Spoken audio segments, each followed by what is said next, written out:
this video, I'm going to break down the movie Logan, some of the cowboy western themes that are associated with it, and more. Check it out.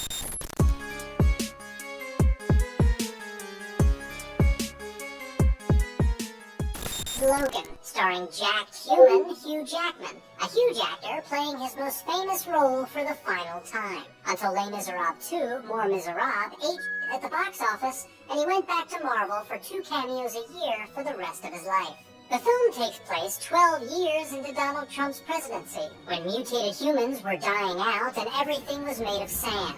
Wolverine is old and can't heal too good, so he's not allowed to use his cool nickname anymore.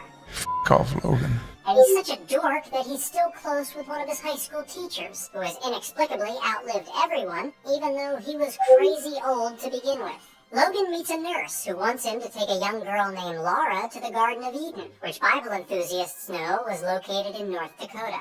The nurse is killed by a robot arm guy, but Logan, Xavier, and Laura decide not to get killed by him. Later, they find a video on the nurse's Samsung Galaxy Note. What I am about to show you is illegal. A video she apparently found time to get professionally edited while she was on the run that reveals Laura is a mutant created from Logan's deoxyribonucleic acid, also known as jizz. They go eat dinner at a random farmer's house, and then a Wolverine clone shows up and starts slashing up the place like a Guns N' Roses concert. Logan manages to hold him off and escape with Laura's alive body and Xavier's dead body. Speaking of which, Xavier dies. Spoiler alert. Logan and Laura finally arrive at the Garden of Eden, which isn't a garden so much as a hut on a cliff. Also, it's Adam and Eve, not Adam and a bunch of child mutants. Nevertheless, they're just about to head off to Canada for poutine and crumpets when some scientist shows up to do the whole explain your evil plan routine. The goal was not to end mutant kind, but to control it. Logan tires of this trope, so he blows his load before the other guy can finish. The Wolverine clone impales Logan with a big stick sticking out of another stick, and then Laura counters with some clone repellent. Logan tries to pull a Rogue One and have every character die, but Laura takes the opposite approach, heading north in search of universal healthcare. Logan pits the titular hero against his most powerful enemy yet, real life. Logan struggles with all the issues an ordinary middle-aged Earthling male might face. He must care for a mentally debilitated father figure who's disappointed in him for X-Men Origins. What a disappointment you are. He's developed arthritis and doesn't bounce back the way he did in his 120s. And perhaps most typical of his midlife crisis, he wants to buy a water car. Where some previous X-Men films explore the social ostracization the mutants experienced as an allegory for gayness, Have you tried not being a mutant? the alienation Logan and Xavier suffer here is due to the inevitable march of time, something felt by beings of all 557 sexual orientations. They have lost their friends and loved ones, and the world has moved on without them, much like I moved on without my first family. By showing our familiar superheroes suffering the indignities of growing old, Trust me, I'm not looking. the film's inescapable message is that all things must come to an end, even when they're dripping with 90s nostalgia.